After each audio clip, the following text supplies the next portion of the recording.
novi takmičar ili takmičarka. Dobro večer, ko je s nama? Alo, dobro večer, veliki pozdrav za velike ljude sa velike federalne televizije od malog Almira Uzdance iz Ključa. Svoj malo, tako malo, to je sve obrnuto, svi smo mi mali, Almir je veliki, ja tako rekao. Dobro večer, kako ide? Dobro večer, evo polako, lagano, nedjelja došla, naša draga lica su tu, idemo polako, da pokušamo nešto osvojiti. Sandra Činjenica, pretpostavljam da je tu, da se nađe, pomogne. Ja bez činjenice ne mogu u životu, tako vi to već znate. Ne mogu ni neki drugi bez činjenice, ili neke druge, ali nećemo o tom sad. Hajmo mi da vas pitam, imate li kakvi informacije Dvojkovića? Pa čuli smo da je bio dobar dernek tamo. Čuli smo da je bio dernek, ali nisu nam javili još uvijek ko je pjevao za Novu godinu. Tako da, ali dobro je bilo. I ne znamo koliko će još trajati, to čekamo da javi. Ali svi su se radovali u svojim samicama, tako da nisu mogli zajedno slaviti. Bili su na nekim Zoom kolovima, pa su tako se zabavljali. Aha. Maja, ajmo dalje. Opet kažu da je ovo ipak i kviz, pa idemo mi malo i po pitanjima. Sretno mentalno razgivavanje i prvo glasi ovako. Narodna poslovica kaže da je pojedinim ljudima jezik brži od čega? Pod 1 očiju, 2 nogu, 3 ruku ili 4 pameti. 4. Ma tako je, jezik brži od pameti, odlično. Idemo dalje. Idemo, ajde poslovica odgovore ovo pitanje, a zemljopisečetna nailazi i pitanje glasi ovako. Prirodni fenomen kod Bosanskog Petrovca poznat je kao ponikve ili pod 1 vrtače, 2 kugloari, 3 krastuše ili 4 šinostupi. Vrijeme ide. 1. Ma jeste, odlično. Bravo. Tačan odgovor ili ponikve. Ovo je iz komšiluka, je li tako?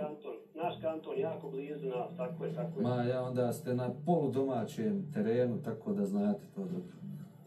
Ajmo dalje. Ali vidimo kako ste na sportskim terenima, Almire.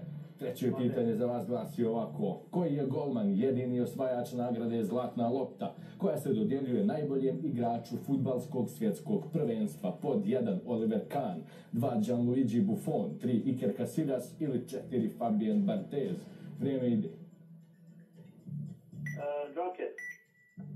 Joker, Bruda pomaže, tu je kad ne znamo. Tačan odgovor je bio Oliver Kahn, pod 1. Veliki. On je jedini golman koji je bio najbolji igrač svjetskog prvenstva. Eto, prokomentar. Činjenica je rekla 1 ili 3, ja sam uzeo Joker. No dobro, pametno. Pola onda Joker, odlično. A ja, Joker mijenja svaku, nema šta, idemo. Bruda je zamijenio pitanje, a novo glasi ovako. Stara dama je nadimak slavnog Juventusa, ali i jednog fudbalskog kluba iz Njemačke. Koje? Pod 1 Kelm, 2 Mainz, 3 Hertha ili 4 Borussia Mönchengladbach. Vrijeme ide. 3. To jeste, odlično, Hertha, stara dama, bravo. Kao da je iz očaja ispalio ovo Almir, ali je bilo. Pa malo prije bilo između 1 i 3, sad je bilo 3. Tako je. Iz očaja, kako da ne. Odlično. Ali blizu smo prve petobe, a idemo mi na naravno pitanje, Almire, spremite se, glasi ovako. Koja od ove dvije stare dame je starija? Vrijeme ide.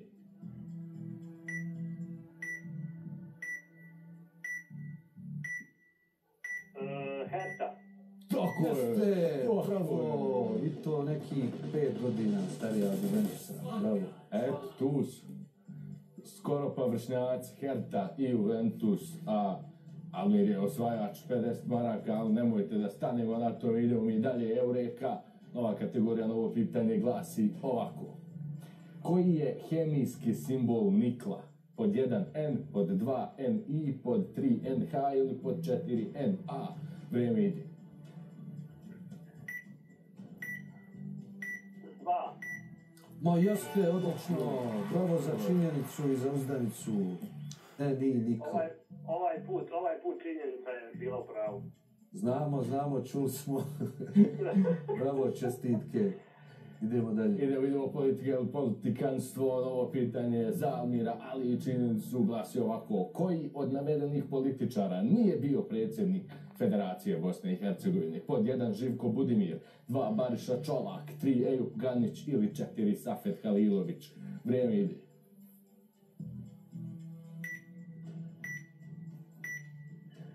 Dva.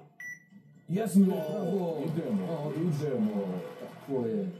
Sjajno. Ministar pravde BiH, ali nije nikad bio predsjednik. Pa eto, sjećamo ga. Ja vjerujem da se on nije mu krivo što je tako. Pa ne... A funkcija je funkcija. Maja, to svakako se ne sjeća. I za pravosudni, sjeća se. Autor priručnika za pravosudni, kažete. Evo, imamo dopunu Sandre činjenice, pa to je to. Pa evo Sandra činjenica je magistrica prava, tako da jedna informacija više. Čestitke velike. Možda i ona bude nekada ministar pravde, ako ništa federacije. Pa, teško.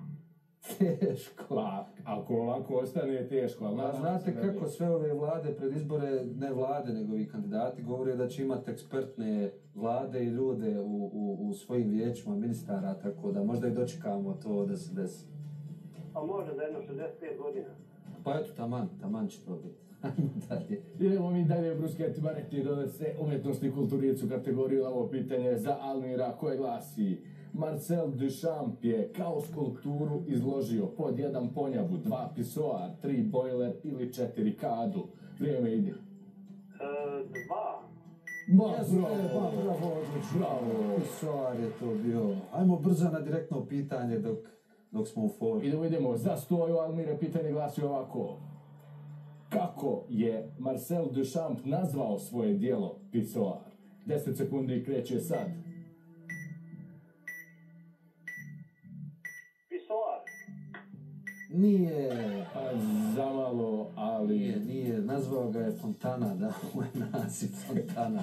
Ali jes bio pisoar, što kažu Aščare pisoar. U neku ruku je bio. Mada, dobar je pokušaj, postmoderna, moderna umjetnost. Možda je pisoar. Pametan, slažem se, ali eto, on je iz nekog razloga to nazvao Fontana i ne možemo priznati pisoar. Bila je Fontana i pa. Marcel Duchamp. Jedan od čuvenijih radova moderne. Pa to je ta ready-made neka umjetnost koju je on počeo da fura i profuravu, eto, sa pisoarom. I završio u zrzaš. Eto, nije ni sanjao da će se to... Pa vrijedlo je, ako ništa radi toga. Ajde, idemo dalje pa da čujemo dobro